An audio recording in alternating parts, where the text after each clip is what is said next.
목숨에 기대지 마라. 살고자 하면 필히 죽을 것이고.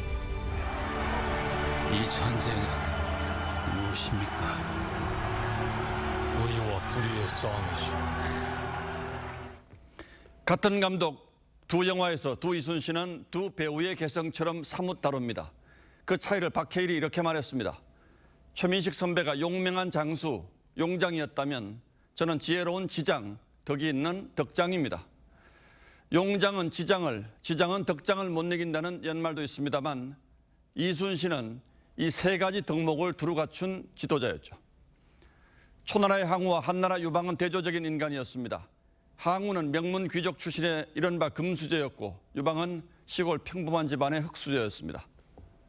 항우는 늘 용맹과 지략을 뽐냈습니다. 반면 유방은 부하 한신보다 용맹하지 못하고 장량보다 지략이 못하다고 토로했습니다. 그렇듯 항우는 일을 벌인 뒤에 부하들에게 어떠한가라고 물었습니다.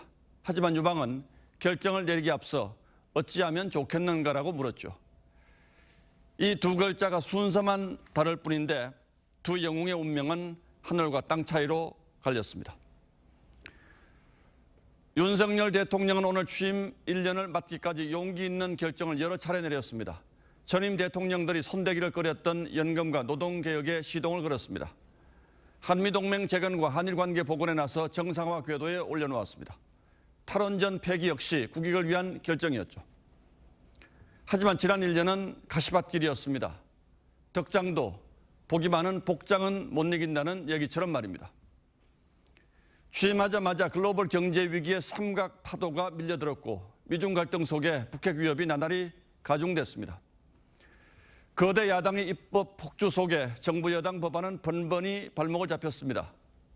안으로는 인사 편중, 설익은 정책 엇박자, 여당 내부 총질, 갈등과 전당대회 개입이 겹쳐 지지율이 30%대를 좀처럼 벗어나지 못했습니다.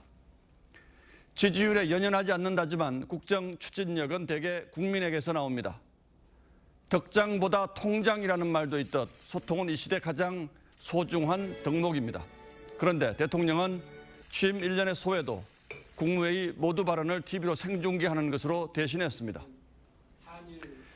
취임 1년이 됐다는 건 책임을 전 정부로 돌릴 때가 지났다는 의미입니다. 1년을 지켜봤으니 앞으로 국민들은 잘하는 것도 못하는 것도 모두 냉정하게 평가할 겁니다. 야당이 변할 생각이 없다면 대통령이 바꿀 수 있는 것부터 바꿀 용기도 필요합니다.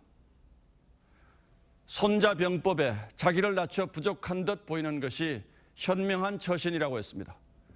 고집을 내려놓고 한 발 뒤로 물러나라는 가르침도 올라있죠. 말하기 앞서 귀부터 기울이는 경청의 리더십도 절실합니다. 용장의 모습만 가지고는 이 험한 난세를 뚫어내지 못할 거라고 걱정하는 분들이 워낙 많아서 드리는 말씀입니다.